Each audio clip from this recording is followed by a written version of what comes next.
Baik, kita mulai aja. Assalamualaikum warahmatullahi wabarakatuh. Waalaikumsalam warahmatullahi wabarakatuh. Sebelumnya terima kasih kepada Bapak Adi Suhada yang telah menyempatkan waktunya sebagai perwakilan dari PT Bank Rakyat Indonesia Tbk untuk menyempatkan diwawancarai oleh kelompok kami. Kami akan mewawancari terkait akuntansi keberlanjutan yang ada di perusahaan Bapak bekerja.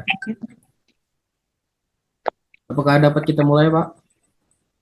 Ya, sudah bisa. Sebelumnya, izinkan kami memperkenalkan diri. Saya Muhammad Refakil Akbar sebagai moderator sekaligus penanya, sekaligus penanya. Dan saya terdapat rekan-rekan saya lainnya, yaitu ada Dafa Alizar Zaki, Naufal Jini Mubarok, serta Muhammad Ajin Nasrullah. Baik, untuk pertanyaan pertama, apa saja langkah yang diambil perusahaan Bapak atau PT Bank Rakyat Indonesia Tbk untuk menerapkan akuntansi keberlanjutan, Pak? Baik, terima kasih sebelumnya. Kalau untuk di BRI sendiri, kami telah menerapkan tiga pilar, yaitu lingkungan sosial atau dan tata kelola atau disebut juga ESG ya. Di mana untuk mendukung pilar ini kami menyusun rencana aksi keuangan berkelanjutan. Biasanya termasuk penyaluran kredit kepada sektor hijau dan ada kalau kemarin kita ada program namanya BRI Menanam untuk penghijauan lingkungan,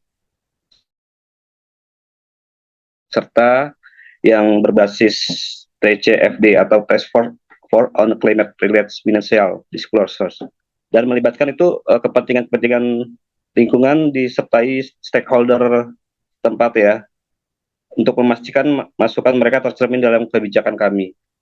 Biasanya gitu dari BRI.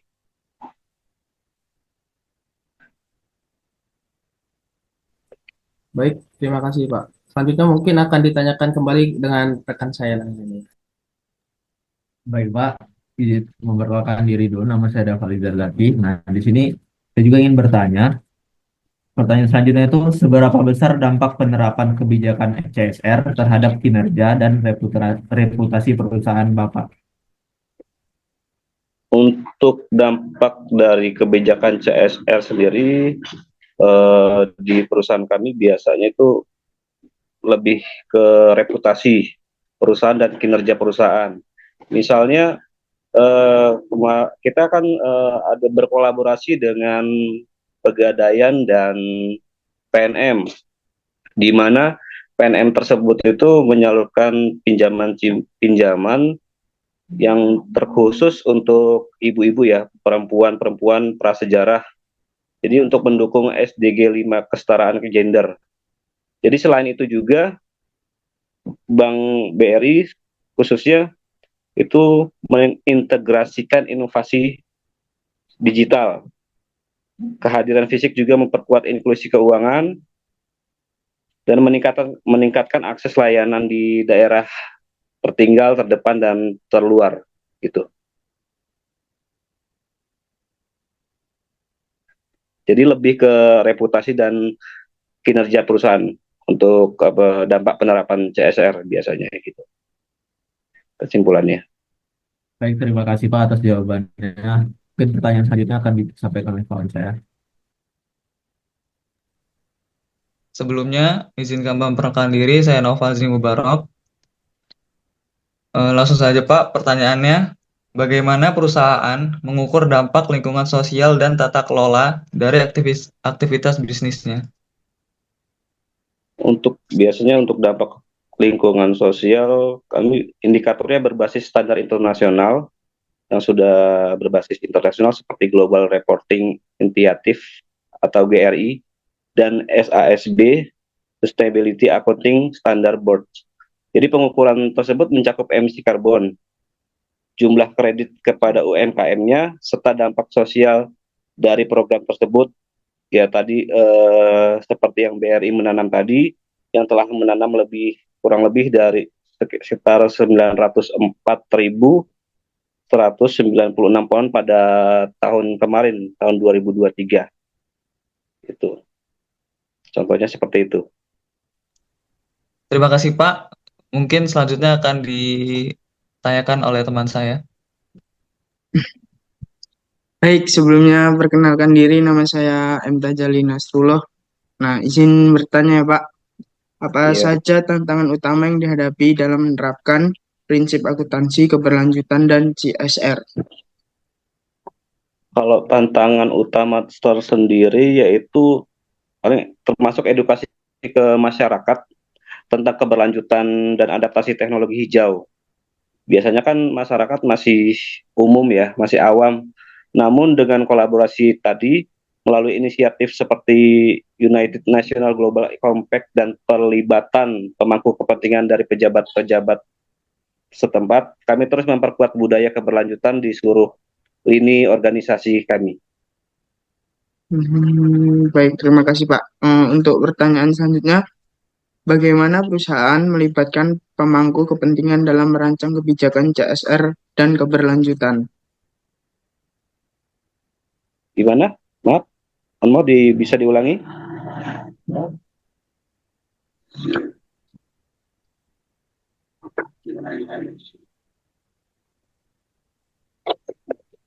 Eh, Apakah perusahaan memiliki mekanisme pelaporan khusus terkait CSR dan akuntansi keberlanjutan? Jika iya, dapatkah Bapak menjelaskan bagaimana prosesnya? Untuk mekanismenya sendiri, kami menerbitkan laporan keberlanjutan tersebut tahunan biasanya yang mengikuti standar GRI, tadi SASB, dan POJK 51-POJK-03-2017. Jadi laporan ini sudah terverifikasi secara internasional oleh lembaga independen dan mencakup metrik dampak ESG tersebut. Jadi sebagai transparansi pelaksanaan program CSR kami. Baik Pak, terima kasih. Mungkin pertanyaan selanjutnya ditanyakan rekan saya. Baik, Pak, saya ingin bertanya lagi, mungkin ini pertanyaan terakhir. Saya bertanya bagaimana perusahaan memastikan transparansi dan akuntabilitas dalam pelaporan kinerja keberlanjutan. Kalau untuk transparansi tersebut, biasanya kita dijamin oleh proses audit independen biasanya. Jadi istilahnya diwakili oleh audit independen. Jadi pengungkapan data berbasis TCFD serta laporan publik yang disediakan untuk seluruh pemangku kepentingan tempat. Kami juga melibatkan karyawan di sini melalui budaya kerja berbasis keberlanjutan untuk memperkuat internalisasi prinsip. Biasanya gitu. Baik, mungkin itu pertanyaan terakhir Pak dari kelompok kami. Sekali lagi kami ucapkan terima kasih atas ketersediaan waktu untuk memenuhi permohonan wawancara kami ini. Sekali lagi saya ucapkan terima kasih kepada Bapak Ade Suhada sebagai perwakilan dari BEM. Oke, sama-sama, terima kasih. Baik, terima kasih untuk rekan-rekan sekalian dan kepada Bapak Ade Suhada, sekaligus penonton yang telah menonton presentasi kami. Lebih kurangnya kami mohon maaf apabila ada kesalahan. Itu merupakan kesalahan dari kami mohon ampun. Kami akhiri. Wallahul muwaffiq ila aqwamit thoriq. Assalamualaikum warahmatullahi wabarakatuh. Waalaikumsalam warahmatullahi wabarakatuh.